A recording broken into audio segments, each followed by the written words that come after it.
श्री कृष्ण लीला। कृष्ण भगवान की संपूर्ण जीवन कथा श्री कृष्ण लीला अध्यात्म की सबसे प्रसिद्ध कथाओं में से एक है।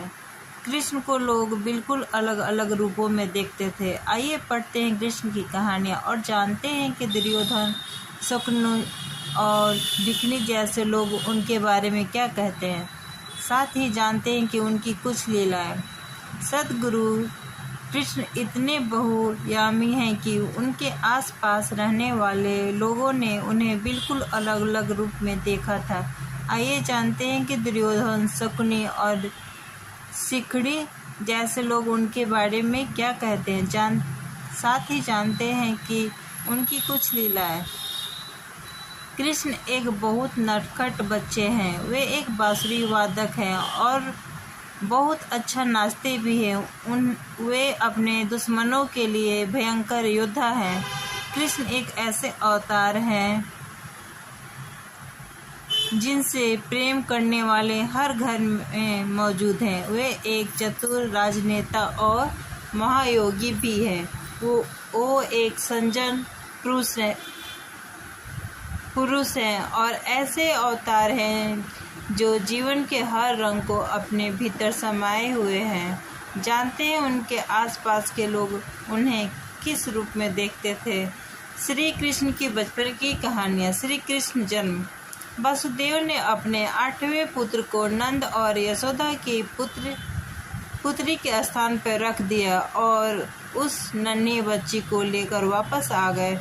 जब कंस वहां पहुंचा तो वासुदेव और देवकी ने उसे कहा, इसे छोड़ दो, ये तो लड़की है। पर कंस नहीं माना, पर उसने उस बच्ची को जमीन पर पटकना चाहा, पर वह बच्ची जमीन पर नहीं गिरी। उसने एक अलग ही रूप धारण कर लिया। श्री कृष्ण का बाल्यकाल।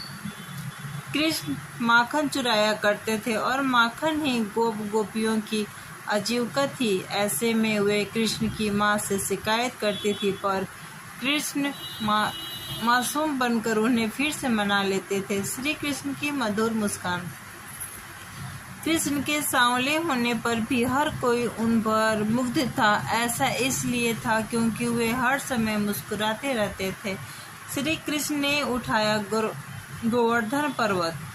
गोकुल के लोगों में इंद्रधनुष मनाने की परंपरा थी, पर कृष्ण के कहने पर उन्होंने गोपो उत्सव मनाने का फैसला किया। उसी समय गोकुल में भारी वर्षा हुई और यमुना का स्तर इतना बढ़ गया कि सब कुछ डूबने लगा। ऐसे में कृष्ण सभी को गोवर्धन पर्वत की गुफाओं तक ले गए।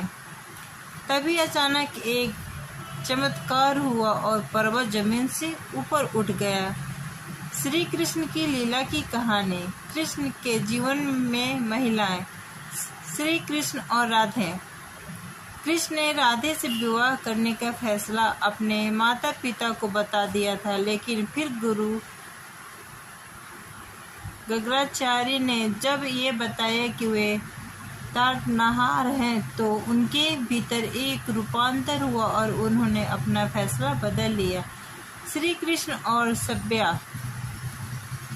करावीरपुर के राजा श्री वासुदेव को मारने के बाद कृष्ण सभ्या को अपने साथ अपनी बहन बनाकर ले गए थे, पर सभ्या कृष्ण से क्रोधित थी क्योंकि वो श्रीकला को भगवान मानती थी। श्रीकला कृष्ण उसे एक दिन उसे श्रीकला की एक मूर्ति भेंट की और उसकी पूजा करने को कहा। फिर धीरे धीरे उसे रूपांतर आने लगा।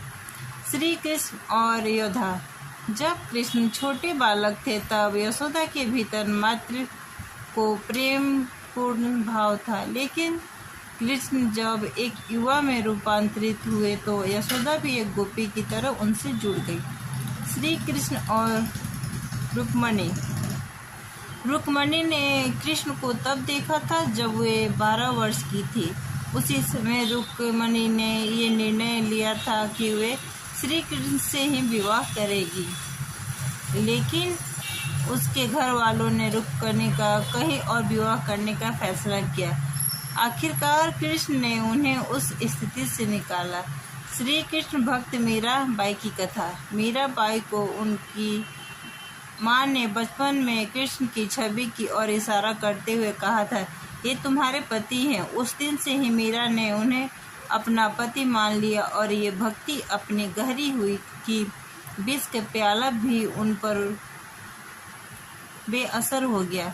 सतगुरु हमें मीराबाई के जीवन की कथा और उनके मेरठा और चित्तौड़ से वृंदावन और द्वारका से सफ़र के बारे में बता रहे हैं।